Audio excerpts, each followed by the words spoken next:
Bonjour mes amis, j'espère que vous allez bien, que vous passez une bonne semaine. Aujourd'hui, on va essayer de réfléchir un petit peu comment est-ce qu'on peut faire pour pas avoir l'orgueil. En règle générale, quand quelqu'un il va réussir, Baruch Hashem, il va avoir la bracha de son shambaït, il va avoir la bracha avec ses enfants, il va avoir la bracha de sa parnassa, et là où il met les mains, il a la bracha. La norme, la normale, c'est que ça monte un petit peu à la tête. Comment est-ce qu'on fait pour garder l'humilité? Il faut savoir que la qualité que tous les Havot ils avaient, tous ces personnages qu'on va voir dans Bereshit, c'était des tzadikim qui étaient humbles. Ils étaient humbles vis-à-vis d'Hachem. Ils savaient que tout ce qu'ils avaient, ça venait d'Hachem. Mais bon, c'est quelque chose de compliqué. Alors, pour imaginer un petit peu, on va prendre quelqu'un qui a acheté une mine d'or.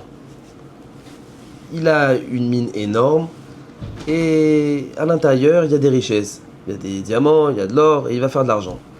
Maintenant, imaginons, il va ramener des employés. Il va prendre un employé qu'il a ramené. Il va lui dire, écoute, toi tu travailles dans cette mine d'or, tu creuses, tu vas trouver de l'or, et tout ça bien sûr ça appartient au propriétaire, à l'employeur. Imaginons maintenant ce monsieur qui va aller travailler dans la grotte, il va aller travailler dans la mine, il va se casser la tête, il va creuser, jusqu'à qu'à la fin il va trouver de l'or, il va trouver des diamants, et il va commencer à remplir des chariots et des chariots d'or et de diamants. Alors est-ce que ce monsieur il va être orgueilleux ou pas, celui qui travaille dans la mine? Ça dépend. Si celui qui travaille dans la mine il dit, ah bah regarde j'ai trouvé de l'or, j'ai trouvé des diamants, une belle réussite, je réussis dans tout. Donc ça peut lui monter à la tête. Il peut se dire, attends, voilà, regarde tout ce que j'ai trouvé, regarde tout ce que j'ai fait. Mais finalement, celui qui a la tête sur les épaules, eh bien, c'est très bien que tout ce qu'il a réussi et tout ce qu'il peut trouver dans cette mine d'or, ben, c'est pas à lui. Lui, il travaille pour quelqu'un. Il est employé.